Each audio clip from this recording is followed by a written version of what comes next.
யாருக்குமே தெரியாம தியேட்டருக்கு போய் FDFSல படம் பார்த்தா ரெண்டு தமிழ் சினிமாவை சேர்ந்த மிகப்பெரிய ஆக்ட்ரஸை பத்தி தான் இந்த வீடியோல பார்க்க போறோம். இந்த லிஸ்ட் செகண்ட் பிளேஸ்ல ஆக்டர் ரஜினிகாந்த் அவர் நடிச்ச எந்திரன் படத்தை தியேட்டருக்கு போய் FDFSல பார்த்திருக்காரு.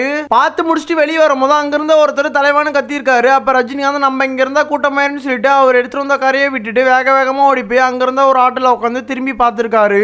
அவர் தலைவான ரஜினியவே கூப்பிடவே இல்லையா, அங்கிருந்த வேற யாரையே கூப்பிட்டுருக்காராம். தலைவா அப்படின்னு சொல்லிட்டு ஒரு சத்தம், யாராவது இது பண்றாங்களா அப்படின்னு பின்னால வர்றாங்களா அப்படின்னு சொல்லிட்டு நல்ல வேலை அந்த சவுண்டு வரல. மறுபடி என்ன பார்த்து தலைவான் கூப்பிடல, வேற யாரையோ பார்த்து தலைவான் கூப்பிடல.